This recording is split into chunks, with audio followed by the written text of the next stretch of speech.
All right, bitches, spooky season is upon us. It's our time to shine. Been trying out this half bun thing. I cut my hair super short recently, so I just wanted to try out this like half bun thing because it's short and it's all like a little bobby right now. I'm like, you know what they say, the higher the hair, the closer to God. Today's September 30th when I'm recording this. I don't know when I'll be posting this. It'll probably be sometime next week, which means it'll be October 1st. Woo! Spooky. So I don't know if you just heard that, but they're having an air show downtown where they like fly those like dog fighter pilots like all around. The cat's scared. I'm scared. We're all scared. So if you hear any noises, that's what it is. And yeah, there's just something about fall. It's just nice. It starts to get cooler.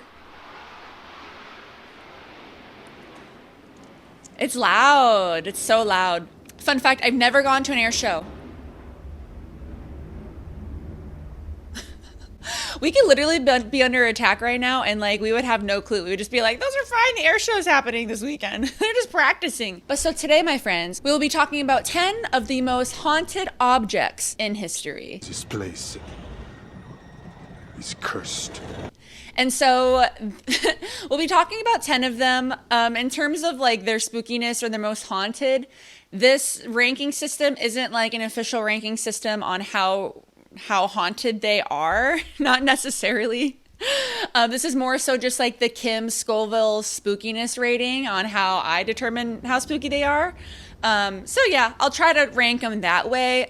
Don't fight me on it if you think this is way more haunted or this one's way more deadly, what have you. You know. So the first item on our list is titled The Unlucky Mummy. The name Unlucky Mummy is misleading as the artifact is actually not a mummy at all, but rather a painted wooden inner coffin lid. So you can imagine they had their sarcophagus, they had the sarcophaguses, and so the top was plain, but the inside was painted. It was found in Thebes and can be dated back to 950 to 900 BC. The beardless face and the position of the hands and the fingers show that it was made to cover the mummified body of a woman.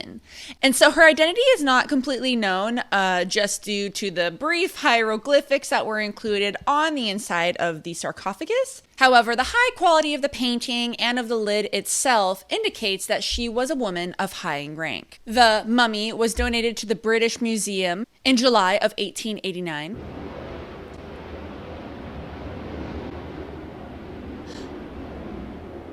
Ignore the noises. So the so-called mummy has actually acquired a sort of reputation for bringing on misfortune to whomever has been in possession of it. A vast amount of folklore and mythology has actually developed around it, and it has been credited to causing death, serious injury, and incredible misfortune to many of those who have ever been in possession of it. And at times that has even been credited of causing large-scale disasters, one of them being the sinking of the RMS Titanic. Yeah.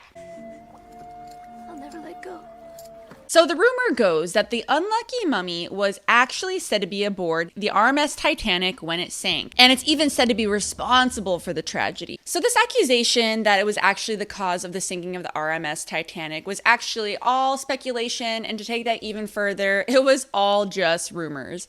And where that story originated from was from a journalist named William Steed and another man named Douglas Murray. Murray boy. Steed was a journalist, so, you know, he would write about whatever he could. You know how those journalists are. So Steed had heard a rumor that someone who was in possession of the unlucky mummy had actually brought it back to their house.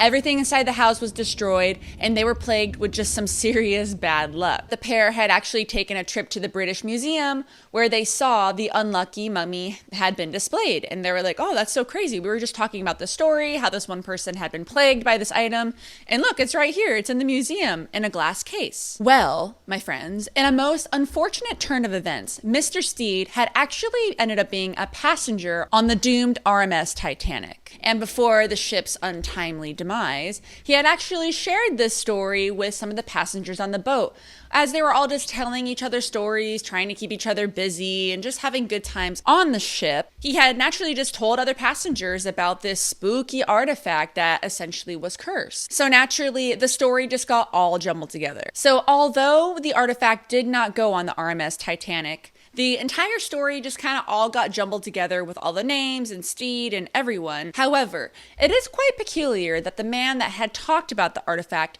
and had actually then went and witnessed it at the museum ended up with such an unfortunate demise. In addition to Mr. Steed, the unlucky mummy had also been linked to the death of a British writer and journalist, Bertram Fletcher Robinson. Robinson had actually conducted research into the history of the artifact while he had been working as a journalist for the Daily Express newspaper in the year 1904.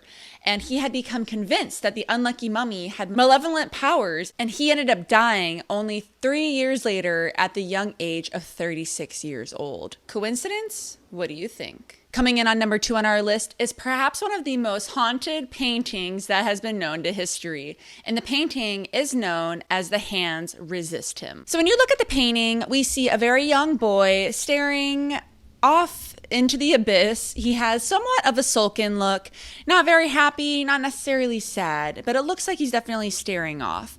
Next to him featured is what appears to be a life-size doll. She has no eyes. And behind him, we see a dark window with hands reaching out for him. Kind of creepy. I feel like we all have that creepy painting in our family. Like for whatever reason, we had this really creepy painting of like a Victorian man he was like in Victorian clothing. He had the hat and he was just staring and he would just stare at you. His eyes would follow you throughout the room. So I could totally see this painting being in our house, like my parents' house. It just seems like something that your parent would randomly paint or would just randomly bring home and you're like, why? You know what I mean? And so this work of art was painted by a gentleman named Bill Stoneham. So as the story goes, in the year 2000, a California couple put this creepy picture up for sale on an online auction. And the painting and like the little side notes for the auction featured a warning to potential buyers. And so the warning said, come nightfall, the features in the painting would either move or disappear from vision completely, or at times, a strange-looking ghost boy would actually enter the room where the painting hung. Oftentimes, owners of the painting or people who were in possession of the painting, they would often be plagued by a ghost of a boy that would just waltz into their home sometimes, and other people would at random times feel random hands honking them. Oh, sorry, not honking them. I say honk. They would feel hands grabbing them, but I say honk because I was thinking just how funny, it wouldn't be funny, but imagine like there's a ghost in your house and he randomly just like honks your butt and you're like, guys, it's crazy. I'm being haunted by this ghost and I don't know what to do. And then your friends are like, well, what does he do? He honks my butt. It's the only thing he does. He always just honks it. But I was just thinking that'd be really crazy if like a ghost were doing that. So according to Mr. Stoneham himself, the painting is actually based on a childhood photograph of himself at age 5.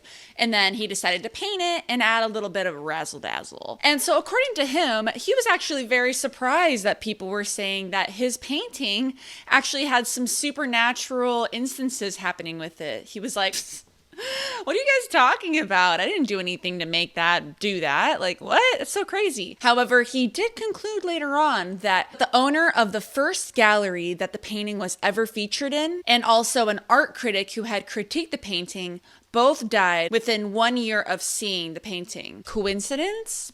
I tend to think not. Coming up next on our list is Thomas Busby's chair, or the chair of death. So in the year 1702, Thomas Busby, he was known to be an abusive drunkard around town. He was abusive to his wife, he would beat on her, and he was just a drunkard. Like he was just that drunk guy just frolicking around and no one liked him. And it was like, somebody's got to do something about this guy.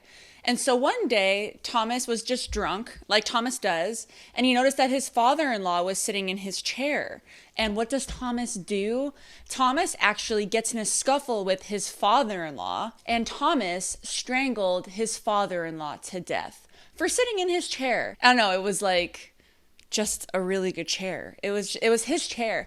Men are so silly that way. I feel like you guys are just like, you're complicated, but you're also simple in a lot of ways. Like, this chair, it wasn't a special sofa. It wasn't a recliner. It didn't have any cup holder action. It was literally a wooden oak chair. And it was just like, that's my chair. Like, it was just his chair and he didn't want anyone to sit in it. So when he saw his father-in-law sitting in it, it sent him into an all-out rage, and he strangled him for sitting in the chair. And so the townspeople weren't having any of this. It was not cool to strangle people for sitting in chairs. There's a lot of chairs in town. It's just not cool. You're not supposed to do it. Obviously, murder was illegal. So Thomas Bugsby, he was sentenced to death. And so as he was taken to the gallows and he was awaiting his execution date, which was going to be by hanging, they're like, so what would you like to have for your final meal? And he was like, you know what? Scratch that. I don't even need a final meal. My last final request is that I want to go to my favorite pub in town and I want to drink a beer in my chair. And they're like, wow, dude, a drunk to the day you died. I like your style. But so yeah, he was like, scratch the meal. I just want to have a drink at my favorite bar in my favorite chair because that's my chair. And so they permitted this request and they took him to his favorite pub where he indeed had a final drink while sitting in his chair. And it was said that as Thomas finished his very last drink, he declared, "May sudden death come upon anyone who sits in my chair." Ooh, he got rules. And to deter more people from actually committing crimes, back in the day, during these times, if you were executed, especially if you were executed publicly, they would actually leave your body out for bystanders and potential criminals to see. So they would know, like, listen, if you try any of this, this is what's going to happen. And so that's what they did with Thomas's body. They left him dangling on a lonely crossroad. And several years down the line, as the story kind of gained more notoriety, a hotel was actually built in that area. And the hotel was called the Busby Stoop Inn. And the inn takes its name from the post or the stoop that Bugsby's body could be seen. He was like hanging right there. Whenever I hear the word stoop, I think of Stoop Kid from Hey Arnold. Stoop Kid's afraid to leave the stoop. The chair remained in that pub for centuries. And allegedly, anyone who sat in it later died from some mysterious circumstances. There would be like a 30-year-old man. He seemed to be in really good health. After he sat in the chair, he would wind up dead. He woke up dead. Yeah, he would die from some mysterious circumstance, which is super weird. And finally, once all these people were dying, they were finally slowly putting the puzzle piece together that the only thing that these people really had in common was that they sat in this chair at this pub. And they were like, oh, it's kind of spooky. And since the war was happening during that time too, it was said that any wartime hero or any person that was going to war that sat in that chair, they never ended up coming back from the war. So it was kind of super coincidental that all these people were mysteriously dying after sitting in that chair. And so eventually in the 1970s, so many fatal accidents were linked to the chair that in 1978, the landlord of the pub determined that he no longer wanted the chair to be inside the pub. So he requested that it be removed from the pub and taken to a museum that was nearby. And the museum was like, yeah, sure, like we'll take it. That's awesome. And the pub owner was like, only under one circumstance. You cannot, under any circumstance, allow anyone to sit in this chair because it's haunted. It has literally a death curse on it. It needs to be hung somewhere. And so in 1978, the chair was ultimately hung from the ceiling of the Thirsk Museum to prevent any occupancy or from anyone potentially sitting in the chair, even by accident. Can you imagine? You're a weary traveler. You finally, it's raining, you're tired, you've been traveling for hours, you have jet lag, and you finally come across a pub and you're like, oh, thank God, I'm so excited to get this beer.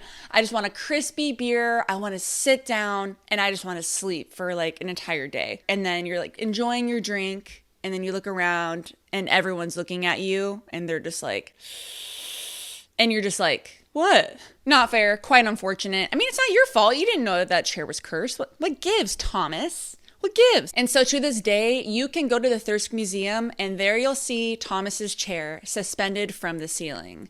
Just so do us a favor. Don't sit in the stupid chair. Just don't do it. It's not worth it. Get your steps in. Just don't sit. Next on our list of history's most haunted objects is the Bassano vase. In the 15th century, a beautiful vase was crafted for an Italian maiden on her wedding night. Originally, the vase was intended to be sort of like a bridal present or like a wedding present for her wedding night. A wonderful, lavish vase was like a wonderful present. And so the Italian bride had lived in a small village close to Napoli in Italy. Originally, the vase was supposed to be a wedding present for the Italian bride. However, shortly after being handed the vase, everyone sort of left the room so she could just kind of be by herself, and everyone heard a loud thud. And so they're like, oh my gosh, what was that noise? So they went to check on the bride. However, very shortly after, she was found dying on the ground of her room with her hands wrapped tightly around the vase. And it was said that in her last breath, she vowed that she would get vengeance on whoever did this to her.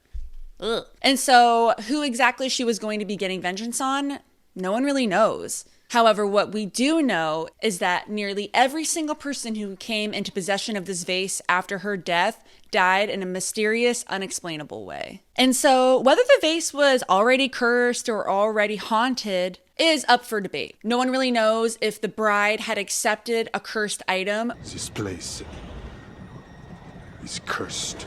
which then caused her death, or if something else happened to the bride, possibly if she was poisoned, or if possibly she was killed by someone. However, nearly every single person who came into possession of that vase following her died from an unexplainable and tragic, untimely way. So each family member who inherited the vase had actually eventually died until it was finally hidden away.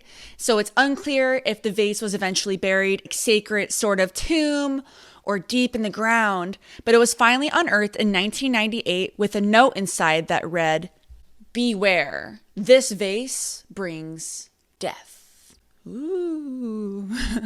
Honestly, if I ever uncovered something, or for some reason I'm digging in the backyard and I uncover some ancient relic of some sort and it comes with a note like that, I'm putting it back. I'm not going to be like, oh, that's weird. No, if you find something like that, if you find something sketchy, put it away, especially in California, because we had a lot of Native American burial grounds around here. So I wouldn't go digging, and I wouldn't hold on to things that are just like a little on the sketchy side. And this is exactly what the person that dug up the Bassano vase did. He found the vase, thought, this is a great vase. You know what? Let's sell it. And so he eventually ended up auctioning the item at an auction. And so the vase once again re-entered. However, just as expected, it came with death. The vase had actually been sold to a pharmacist who reportedly died 3 months later, as did the 37-year-old surgeon who owned it next. A little coincidental. All these people are pretty young. And it's taking out doctors. It's taking out pharmacists. That's not good. We need those. We're in a decline in this country. It is reportedly said that the last owners were so intensely desperate to rid themselves of this cursed object that they just ended up tossing it out the window of their home, where it actually just so happened that a police officer had been standing there. I'm not sure if they lived in an apartment, if they were in a high rise, but they're like, I don't want this thing anymore. Just chuck it. And so they just tried chucking it, and then it hit a police officer, nearly killing him. And then the vase was allegedly reburied in a lead coffin deep in the ground, just waiting to be rediscovered again. It was reportedly to be so haunted that museums didn't even want anything to do with it, like at all. Back when it was in circulation still, they had offered it to museum, and they were like, nope, we heard about that one. It's gonna be a hard pass. And so essentially, the fact that it was buried just means that currently, the last that anyone has ever heard of it is that it's just out there buried somewhere. Last thoughts on the vase. Like, can you imagine you're just minding your own business and then you come across some ancient haunted item that someone else just couldn't handle, and then like now it's in your lap, and then now you either have to decide on either burying it in the ground for someone else to find it, or for you to like end the curse after all. Now I guess I understand why people do that in the movies. They're like, we got to end the curse. The curse ends here. This place is cursed. Coming next on our list is the woman from Lem. So discovered in 1878 in Lem, Cyprus, the pure limestone statue is believed to actually be that of a fertility goddess. But rather than being a wonderful blessing and ensuring fertility to the owner, the crude figure, which seems to sport seemingly like I'm seeing like a bosom and like a phallus, or maybe not. It also is suggested that it's like supposed to look like a cross, which I could see that too. I could see that. The statue dates all the way back to 3500 BC, and allegedly the statue brings a legacy of death to all who handle it. This statue in particular also seemed to bring dismay, destruction, and death. Yeah, 3 bad Ds, triple D threat to anyone who came in possession of this statue. So it is said that the bad luck began when the figure's first owner, whose name was Lord Elfont, and within a 6-year period of Lord Elfont's possession of the idol, all 7 members of his family supposedly died under mysterious circumstances. And I don't know about you, but 7 is kind of a lot. Like that's an entire family. So, first couple, it's like, okay, like maybe it's natural causes. But once you're hitting 7, it's like, we got to get down to business. Like, what's different? What isn't fitting? What's causing all these deaths? And it just so happened that subsequent owners of the statue also ended up losing their kin, until finally a gentleman named Sir Alan Biverbook decided to donate the so-called Goddess of Death statue to the Royal Scottish Museum in Edinburgh, and this is where it's currently kept under glass today.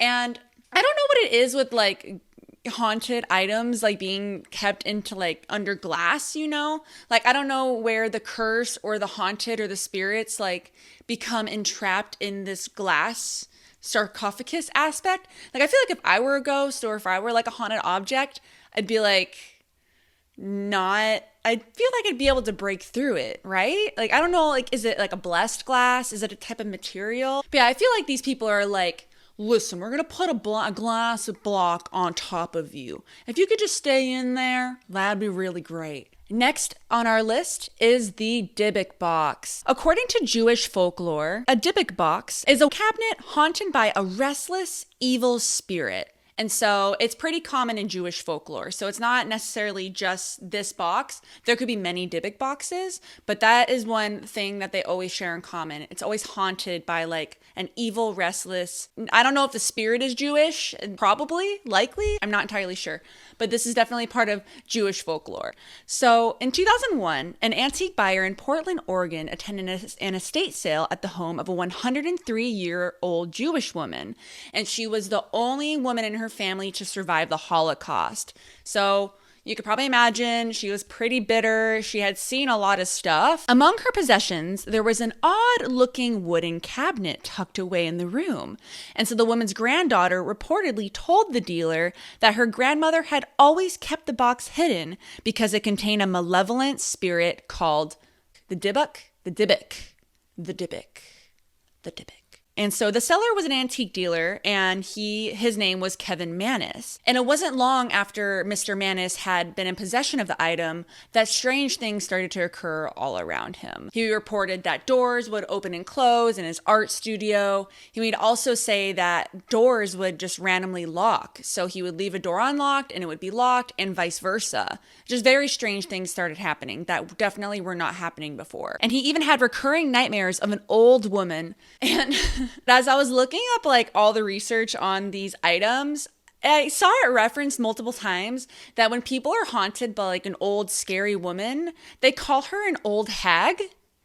They'd be like, and perhaps the scariest whole point of this entire story is that he was haunted in his dreams by an old hag. Like, okay, Mr. Mannis, who are you? And so in his dreams, the older woman would brutally attack him, causing him to wake up with bruises all over his body that he just could not explain. He also experienced an overpowering stench of cat urine in his home. Specifically cat urine. And that's got to be nasty because it's one of the stinkiest urines in all of the animal kingdom because it's filled with haste, disapproval, judgment. And so he just wasn't having with the box. And for some reason, he comes up with like the bright idea to give the box to his mother as a gift. And so, fellas, I'm just going to be honest here. If you're stumped on what kind of gift to give your mother, for Mother's Day, for like her birthday, maybe don't opt for the malevolent spirit box that is like causing you all these horrible dreams. Like there's so many other options. Honestly, we just want to see that, you know, you remembered it and you got us something. Get her anything. Get her maybe a gift card, maybe a Rolodex, or maybe a freaking pair of Ugg boot slippers, anything. Capiche? And so not long after he actually gifted this box to his mother, she actually ended up having a stroke and ended up dying.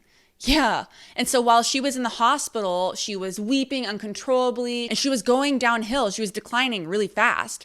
And during this process, before she passed away, unfortunately, she wrote down on a napkin or a piece of paper, "Hates gift." Okay. So clearly, once again, don't give anyone sketchy items that you're not sure of. Like, just get them something easy, a gift card. So yeah, the son obviously saw that and he was like, ugh. Absolutely frantic and unsure of what to do, Mr. Manis decided to list the box on an online auction site along with the story detailing its horrific history and just what the heck was going on with this thing. And it was then sent to Zak Bagans' Haunted Museum. You might have heard of it, very famous haunted museum. Very recently, as of 2018, a very famous American rapper whose name rhymes with host Toblerone. Okay, so a very famous rapper, you may have guessed it, Post Malone, actually recently had a frightening encounter with the Dybbuk box. So Post Malone visited Zak Bagans' museum because it had already been taken to the museum at that time. And during his visit, he was in the Dybbuk box room. And he and Zak, they were walking around the museum together. Him and Mr. Bagans both heard the sound of a little girl's voice. And moments later, something began to affect the both of them. And I feel like Zak Bagans as a person should know better, but this is just the story I found.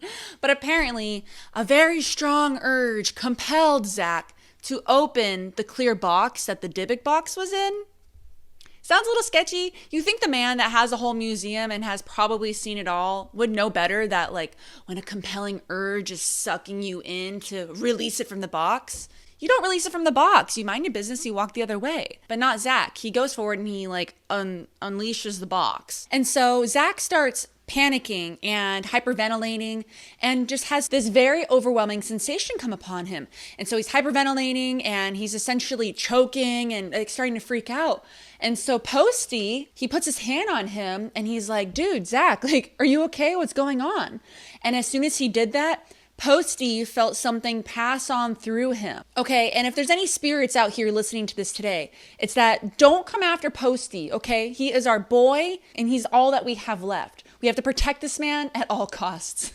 So when they left the museum, Post Malone actually said that he also saw a very dark, shadowy figure following them from the museum. And in fact, many other people had also stated that they encountered this similar entity following them.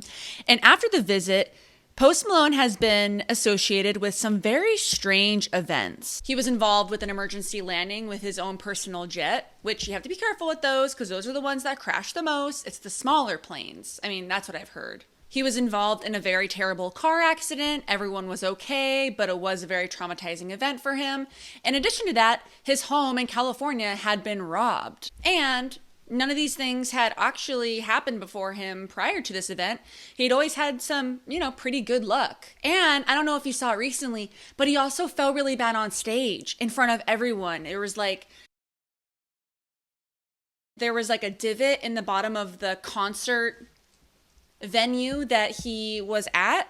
And they didn't raise it up. They didn't raise the stage back up. So he tripped and he fell inside. So he has had a lot of unfortunate events happen to him following this situation. So he thinks that it could be possibly due to the fact that he's now cursed. This place is cursed. However, this hasn't changed Zak from wanting to display the item, so you can still see it at Zak Bagans' museum in Las Vegas. However, I will say, don't touch it. If you feel prompted to touch it or open it out of its case, just don't do it, okay? If there's anything that we learn, just don't do it.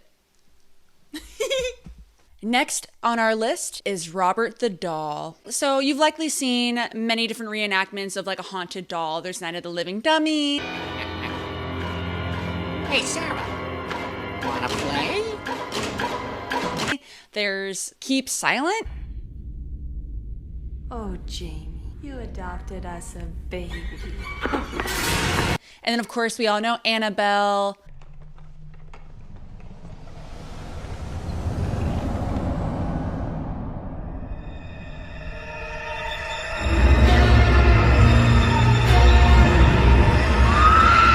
However, have you heard of Robert the Doll? Because I didn't before looking this up. So Robert Eugene Otto was just a normal kid living life, and his birthday came around, and his parents decided to gift him with a life-size straw doll as a birthday present. And it seemed to resemble Robert so much that the family actually ended up calling it Gene. And the young boy loved it. It was Robert's best friend. It was actually given to him by his grandfather, who had brought it home while he was on a trip to Germany in 1904. And so it looked so much like him that they dressed it in one of his little sailor suits, so it seemed like they were just best friends, and everything seemed normal until it wasn't. The family said that soon things became super strange. The stories say that the Ottos and their servants would often hear Gene in his bedroom having conversations with himself in two different voices. And also on other occasions, the family would say that they would be sound asleep and then in the middle of the night, they would start to hear poor Gene screaming at the top of his lungs from inside of the house.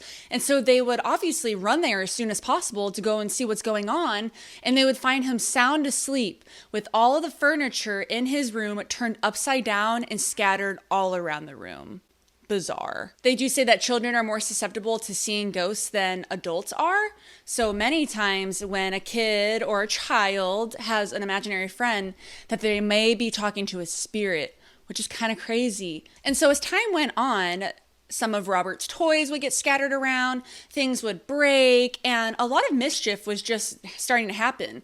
They had servants at the time, and the servants would do all this cleaning, and then they would start to hear voices of a little girl. They would just start to hear random strange things, and they would come back into the room that they just cleaned, and there would be a huge mess all strewn about. But he'd be like, no, it was Robert the doll. He did it. And everyone would be like, listen, you can't just keep blaming your bad behavior on the doll. It's nonsense. So no one believed little Gene. The people who had passed by the Otto home on 534 Eaton Street in Key West, Florida, even claimed to oftentimes see the doll staring out the window at them as they walked by. And so eventually, kind of like in Toy Story, as Gene grew up, he eventually went off to school and went off to college. And so while his family was still living in the Otto home, things were just still getting so weird. It was just like the vibe was off. So they moved him up to the attic and they locked him there. And that's where he would remain for many years. In 1930, Gene married Annette Parker in Paris.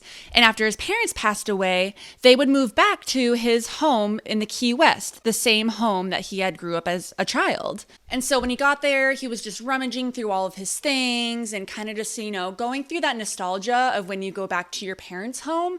And as he was in the attic, lo and behold, he finds his old doll from when he was a kid. And he thought that this would be a perfect opportunity to bring Robert the doll downstairs onto the second floor into his art studio. And so that's what he did. And so eventually, as he got married to Annette, and then she eventually moved in as well, she was not having it with the doll. She didn't like the doll. She's like, that thing gives me the creeps, red flag territory. Can we please move it somewhere else?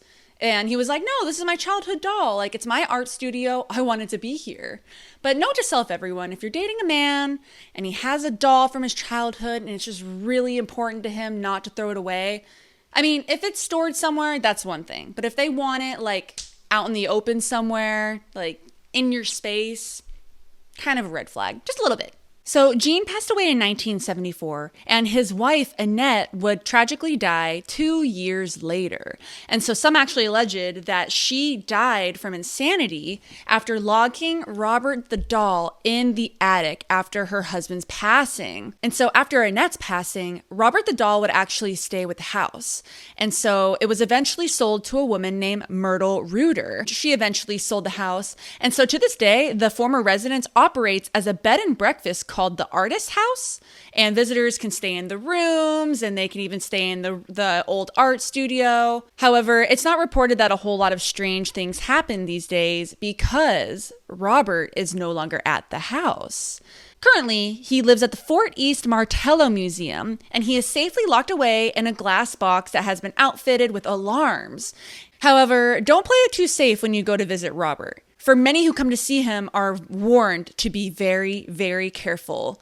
Although you may be able to visit Robert at his current new home, curses will befall those who actually take photos of Robert without asking his permission first. He's like, don't take my picture when I'm not ready. Be sure to get my good side. No flash. I want good lighting. However, if you go to visit Robert, if you look to the walls that are near his glass, they are actually covered in letters from many visitors over the years, and including non-believers.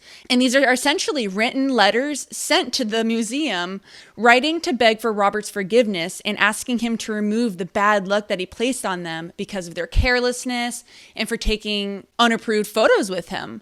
So just be sure, if you ever go to visit Robert the doll, you have to ask permission to take his photo because he will not like it, and you may end up leaving the museum with more than just a memento. You may end up leaving with a curse.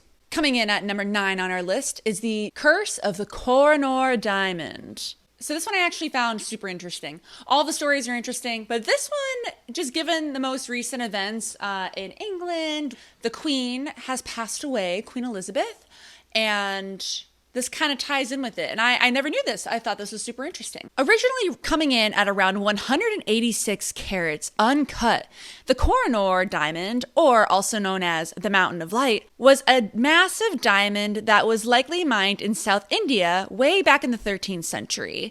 And so in 1849, after the conquest of Punjab by the British forces, the properties of the Sikh Empire were confiscated. And one of the pieces in this entire load that they had brought back and confiscated was the Koh-i-Noor diamond. And so the giant diamond was transferred to the treasury of the British East India Company in Lahore.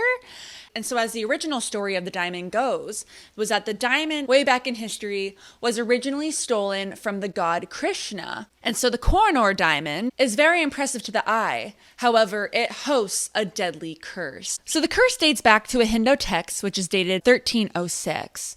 And it states that he who owns the diamond will own the world, but will also know all of its misfortunes, and that only God or woman can own the diamond with impunity. And so from there, the diamond was shipped to Britain on a ship where cholera had actually broken out. The diamond was then handed to Queen Victoria in the year 1850. So of course, like monarchs do, they send all of their little people to go get the stuff for them, and they're like, I'll take it. So according to history and according to the lore, any man that was in possession of the diamond lived a life of violence, murder, and torture. And they all lived just tragic lives and all found unfortunate, untimely demises. You know, lots of beheadings back then. The British royal family has owned the Koh-i-Noor since the reign of Queen Victoria. And being very cautious and wary of this legendary curse, the royals have always willed the diamond to the female heir to the British throne. So Queen Elizabeth herself had owned it. She really didn't wear it. However, now that she has passed away and now her son Prince Charles will be taking the throne, so now he's King Charles,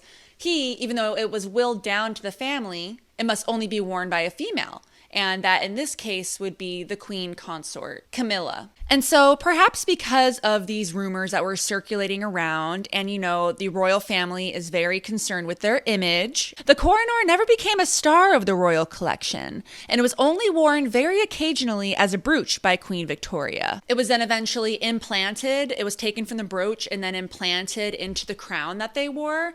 And so originally Queen Alexandra was like, I don't want any of that, put it in the crown. And in 1937, it was then refashioned as the central diamond on the crown of Queen Elizabeth. So very interestingly enough, and why I found this story to be so interesting, is that India and the Middle East are not happy that the royal family has this. In fact, they hold strong that the diamond was taken from them illegally and that they in fact want it back. And in fact, that the item is so cursed that they need to return it to the homeland. So the curse no longer is a freaking curse. You know what I mean? This place is cursed. And so the Indian government has been demanding the diamond's return almost the entire time that the stone has been in British hands.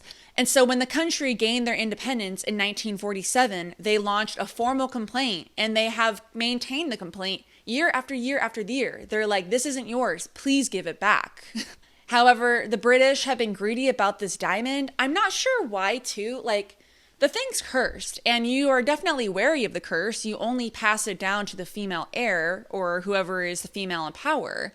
I just don't know why they have to like hold on to it. Like, just return it to the homeland. It belonged to Krishna, their god, for like goodness sake. So obviously it's important to them. Are we surprised? Not really.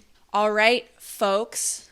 Last but not least, number 10 on our list, or number 1 because I think it's the most scary. But number 10, the Devil's Rocking Chair. So as we mentioned before, Zak Bagans has a very spooky museum in Las Vegas. You could totally go there and visit there and walk around and see all the crazy things that he has. He has many haunted items and items that are cursed, items that serial killers, like famous ones, had. So it's a pretty interesting place to go. And one of the newest additions to Zak Bagans' museum is the Devil's Rocking Chair. So this very unsuspecting piece of furniture has some pretty dark ties to a case that you may know of. In fact, the movie rendition actually came out very recently. The Devil Made Me Do It. It's part of the Conjuring universe, but is based off the true stories of the paranormal fighting couple, Ed and Lorraine Warren. So allegedly, an 11-year-old boy whose name was David Glatzel, he had become possessed by what the family thought was a demon. And so they just didn't know what to do. So the family eventually enlisted the Warrens because they had heard about their work. They knew that they were the best guys for the job. So they called the Warrens. And so they were called upon to help with the case and perform an exorcism on the young boy because he was full on wild and out. He was going crazy. He was like scratching things. He was speaking in tongues. He was reciting like long scale poems. Like, I don't know if you've ever read Paradise Lost. You probably haven't, but it's like a bajillion words long and it's like a poem book. I think it's like a religious poem book. Yeah, he was spitting verses of that book. And they were like, an 11-year-old boy should not know this book at all. He was running amok and they knew something was wrong. So they enlisted the big bad wolves. They got the Warrens. In the home, there was this rocking chair and it was just like the house rocking chair. It was a typical old rocking chair that you would just see normally in a house. They're less common now, but back then they were pretty common. And it happened to be present throughout these events. And as they were performing the exorcisms, they would look over at this rocking chair and it would be rocking back and forth, like totally on its own. They would be over here performing the exorcism and then the rocking chair would be like going on its own. And this is another suggestion. If you're spooked out easily, maybe don't get a rocking chair because I feel like they're the spookiest of the chairs. Something always happens with the rocking chair. And so during these exorcisms, it was going back and forth and no physical person was sitting in the chair. Except during the possession, after everything was all said and done, the child, David, who was getting the exorcism performed, he said that he saw a beast with hooves and fur and long horns, and it was half human, half beast. He saw it sitting in the rocking chair. And the only other person who was able to confirm that they saw something sitting in there was Ed Warren himself. Because during the exorcism, he also saw the beast sitting in the chair. And he said that he knew that it was Satan himself. It was the devil sitting in that chair. Ooh, I get chills even thinking about it. And it ended up being a success. David appeared to get better. He seemed to be really making a comeback. He was getting healthier. It seemed like whatever had entered him had left. However, it was then said that the demon actually just switched hosts and he went to someone else in the room that day, David's sister's boyfriend. So this man, his name was Arnie Johnson. And shortly after the exorcism, Arnie just started getting really sick. He started changing his behavior.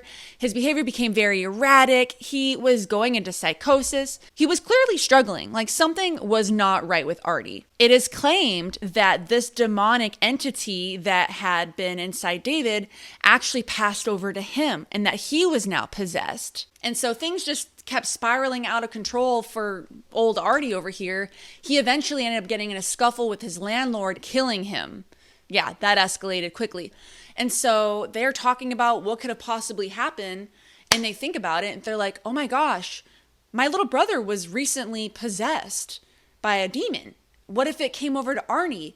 And Arnie was like, yeah, like that's what happened. I was possessed by a demon because that thing must have jumped over to me.